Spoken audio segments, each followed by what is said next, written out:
Hey, welcome back. This is another episode of Out of the Blue, and I'm Mike. First off, shout out to my first subscriber, Hamburn. You're the best. He, uh, he's the Lord of Ram Ranch. You don't need to know what that is. You just need to know it's important, and he does a great job.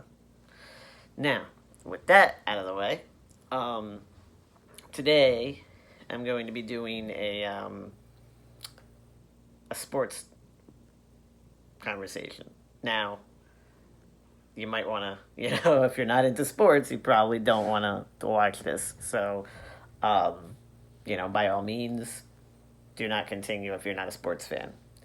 If you are, um, you may not be a fan of the teams that I like, which is what I'm going to be talking about at first.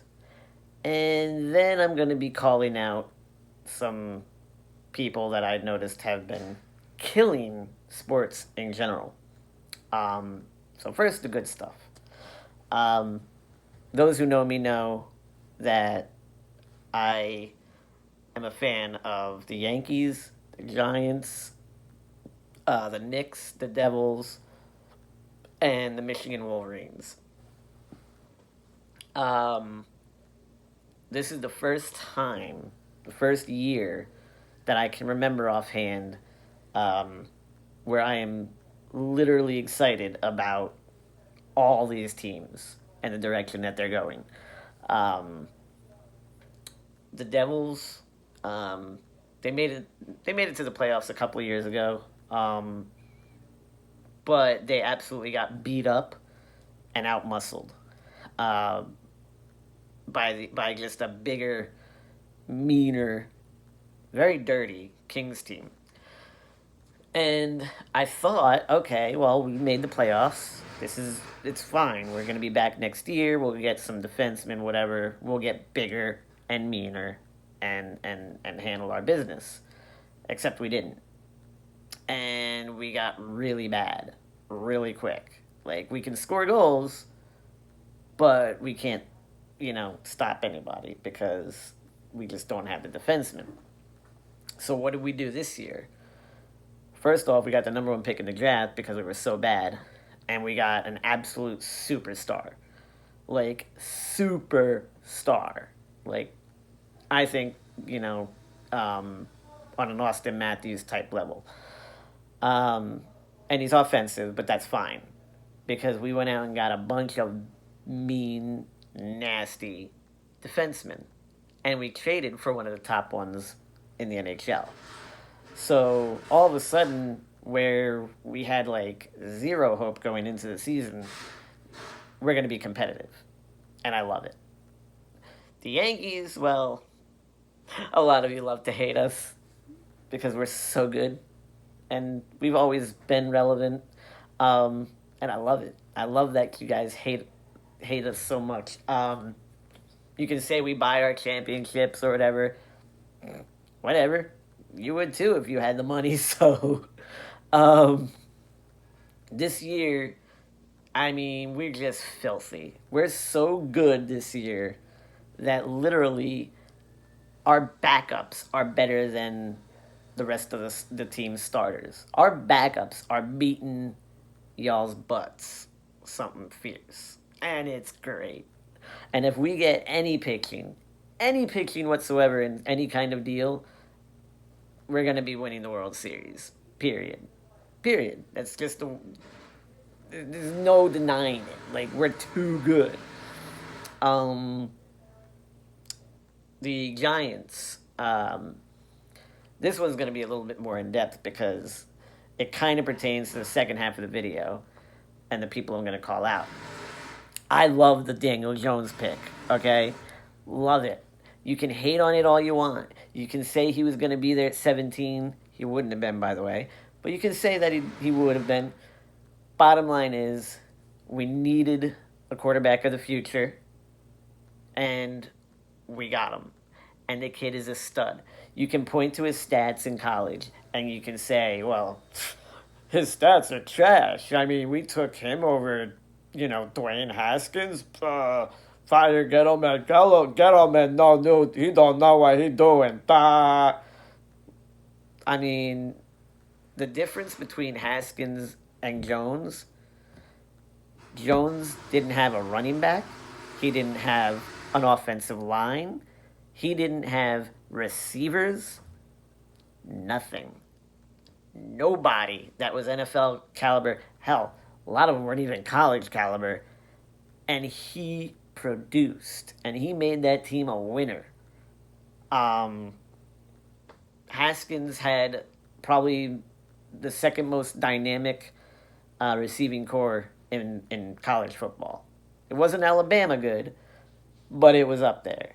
And what happened was they took a lot of routes and broke them after catching the ball, or they would just get wide open, and he would deliver the ball to them. But he crumbles under a pass rush. Jones does not. He stands in the pocket and he'll deliver the ball at the last possible second, or tuck it and run, which he can. But he's a beast. I'm telling you, I haven't been this excited about a Giants team um, since probably 2007. We traded Odell, which I'm also happy about. You can hate on it all you want. You can say I'm nuts. But here's the thing. Doesn't matter how talented you are if you're not on the field. And like I said in the very first video I did, he was never on the field. He was always getting hurt. He'll always be getting hurt. Going to Cleveland won't change that. And I feel bad for the Cleveland fans. I do.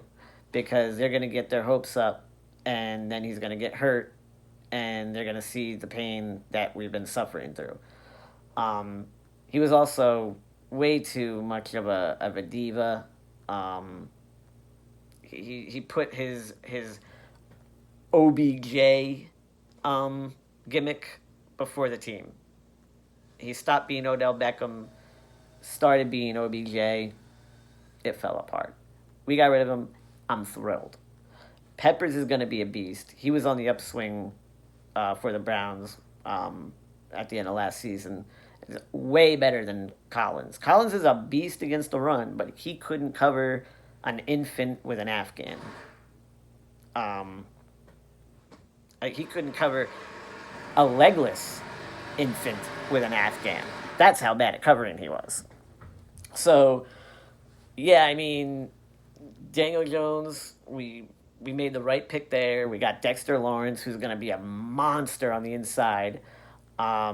O'Shane Ximines, I don't think people are giving him enough credit for what he does. Like, you can say, oh, well, he didn't do it against anyone good. You watch the tape, he faced some good teams like Virginia Tech, and he made them look silly. He was dominant.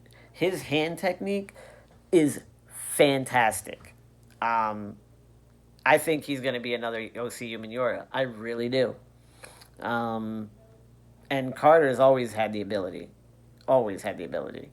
He never realized his potential in Georgia, but I think that was more due to the coaching and the scheme.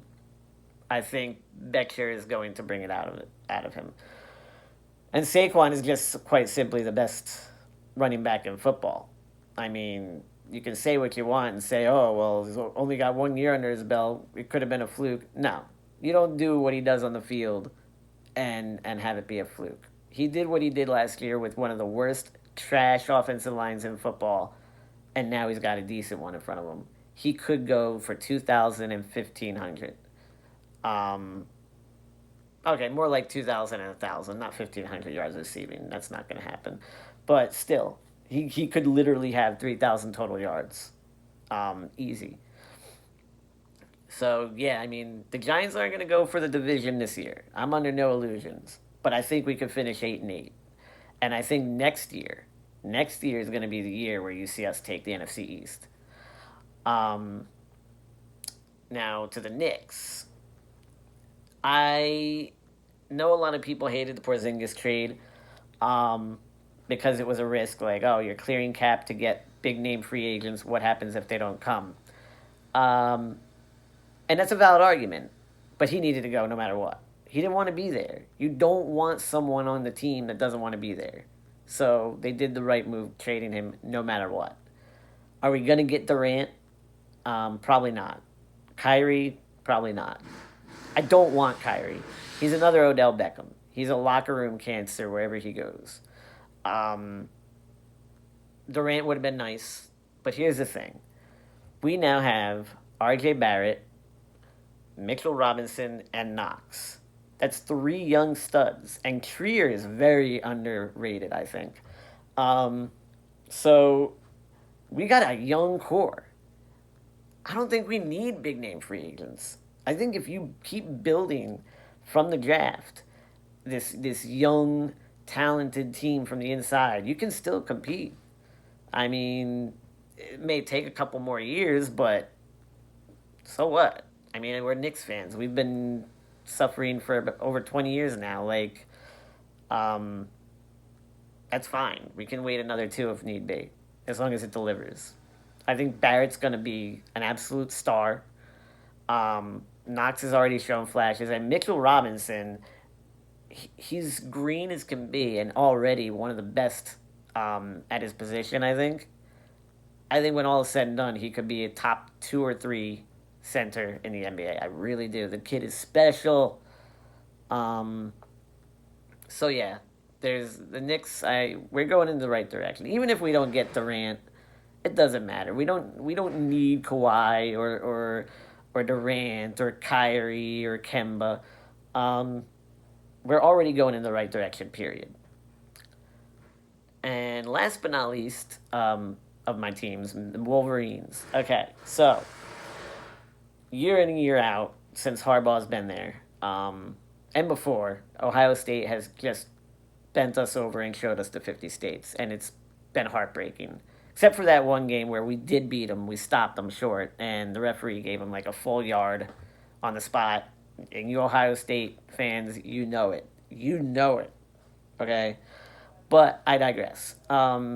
We've always had a dominant defense, and then we get to the game, and our offense craps all over itself because Harbaugh wanted to beat them up with the run game, and it wouldn't work. And then we would fall behind by like 14 or 20 points, and then it would be too late to throw because it was just our offense wasn't built for catch up. Now we got Gaddis calling the plays. Harbaugh's giving up the play calling. Thank you, Jesus. We're going to have the dominant defense. We got Daxton Hill, who's going to be the next great safety in college and in the NFL when he's drafted. Mark my words. Kid is absolutely special. We're going to have the defense, and now we're finally going to have a more wide open offense. Speed and space has been the mantra of Gaddis, and I love it. No Urban Meyer to worry about. This is the year. This is the year that Michigan wins the Big Ten. I'm calling it, and next year is going to be the year that we make playoffs. Um, I'm excited because I've been watching Michigan as long as I've been watching the Giants, really. And they were my first team that I chose on my own in sports to like. Um, and the last decade has been kind of miserable because Ohio has made it miserable for us. They've been whipping our asses, and now I think the roles are going to reverse. I really do. I haven't been this confident in a Wolverines team in years, years. And this weekend we signed like 10 amazing recruits. Like our depth is going to be sickening. So with that out of the way, the people I'm going to call out are the so-called fans of any team, right?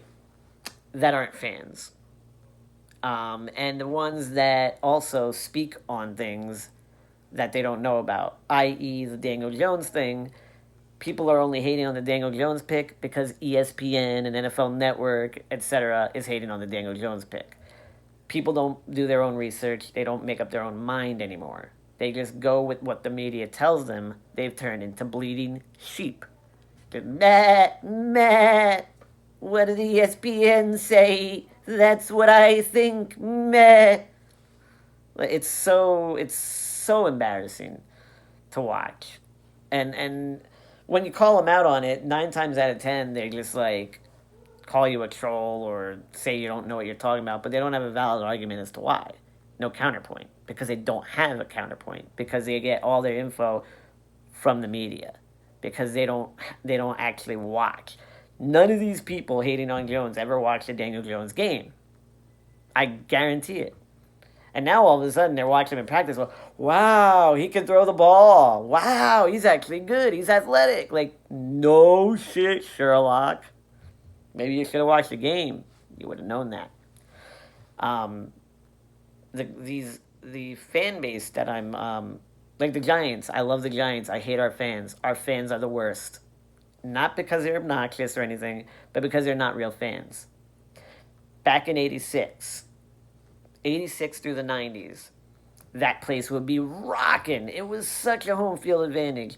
You had the fans so invested in the game, and they really made it rough for opposing teams to succeed.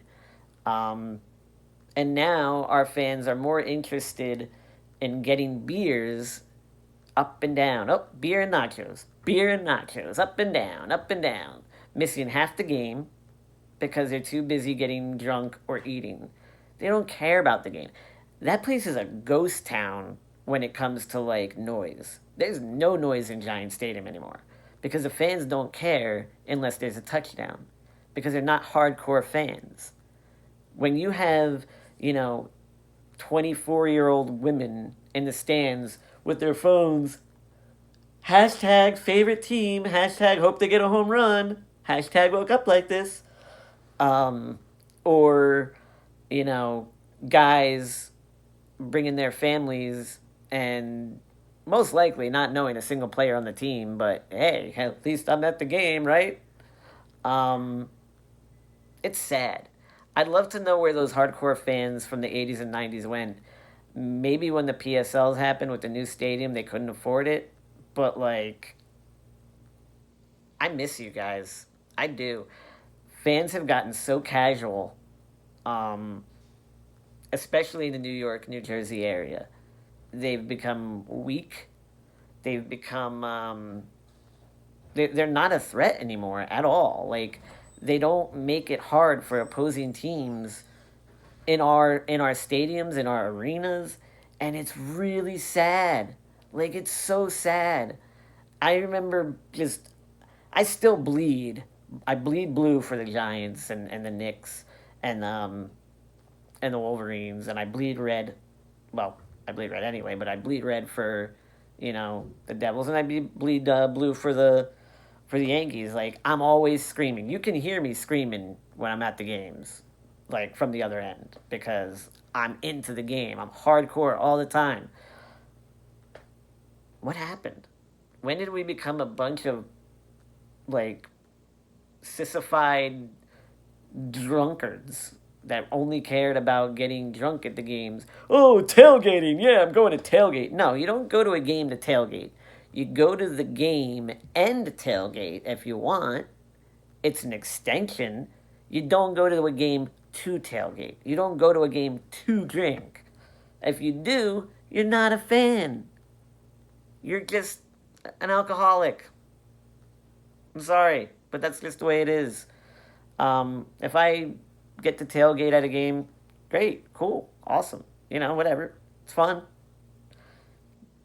If I don't, I don't care. I'm not there to tailgate. I'm there to watch the game. I'm there to support my team. Support the team. Keyword, support. You don't boo them. You don't boo your own team. Like, that's counterproductive. You're already making it easier for the other team. You support them. But yeah. So that's my rant, I miss the real fans that we used to have. Hate our current fans. They suck. And the Yankee fans are probably the last. Yankee and Wolverines are still hanging on. Their fans are still kind of hardcore. But Knicks, Giants, Devils, their fans suck. It's a shame. It makes me sad. Breaks my big blue heart. So yeah, that's that. Um, I will be seeing you soon. Remember, treat others the way you want to be treated, and smiling is free, but happiness is priceless.